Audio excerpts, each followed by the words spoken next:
বক্তব্য শুনতে গত 5ই আগস্ট যে সকল ছাত্র শ্রমিক জনতার আত্মহত্যার মাধ্যমে আজকে গণতন্ত্র পুনঃপ্রতিষ্ঠিত হতে যাচ্ছে, তাদের রুহের মাগফিরাত কামনা করে একটি বলতে চাই, আমাদের আদর্শ, আমাদের প্রেরণার স্বাধীনতার ঘোষক শহীদ জিয়াউর রহমান 1971 সালে স্বাধীনতা যুদ্ধ ডাক দিয়েছিলেন। সেদিন তিনি কোন ধর্ম বর্ণ কিছু দেখেন নাই, কে বাংলাদেশের হিন্দু, কে মুসলমান, কে বৌদ্ধ, কে খ্রিস্টান, তিনি বাংলাদেশের স্বাধীনতার সার্বভৌমত্ব রক্ষার জন্য স্বাধীনতা ডাক দিয়েছিলেন। উনি ছিলেন দেশপ্রেমিক। দেশপ্রেমিক তাকে বলে তিনি সবার উত্তর থেকে মুসলমান, হিন্দু, বৌদ্ধ, খ্রিস্টান সবাইকে ভালোবাসতে পারে, তাকেই বলে দেশপ্রেমিক। আজকে শহীদ জিয়া রহমান যেমন দেশপ্রেমিক, আমাদের রাজনীতি অভিভাবক তারেক রহমান এবং আমাদের মা মাটির নেত্রী বেগম খালেদা জিয়াও দেশপ্রেমিক।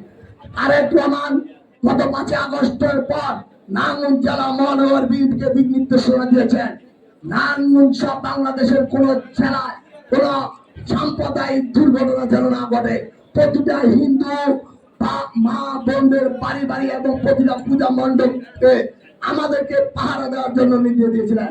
আমরা তার নির্দেশ পেতে পাহারা দিয়েছি। আজকে আপনাদেরকে বলতে চাই, আসন্ন দুর্গা পুজো উৎসব বাংলাদেশের কোথায় কি হবে জানেন না।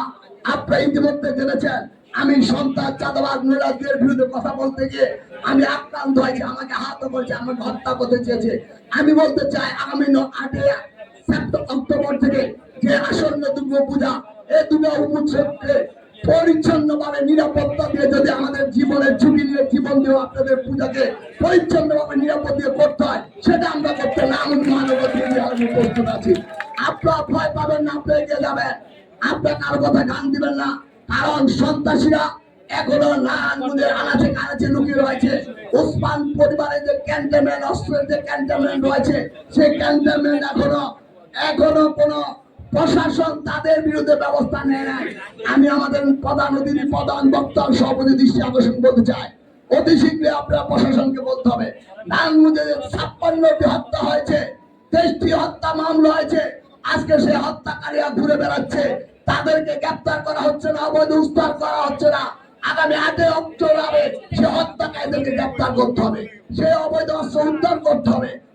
তাহলে আমাদের হিন্দু ভাইদেরকে নির্বিঘ্নে নির্বিচ্ছিন্নে তারা তাদের পূজা উদযাপন করতে পারবে। ইনশাআল্লাহ আমরা তাদের পাশে আছি, থাকবো। আমাদের রাজনীতি বাবা আমাদেরকে যেভাবে নির্দেশ দিবে, সে নির্দেশ আমরা যথাযথভাবে আমরা পালন করতে চাই এবং পালন করব।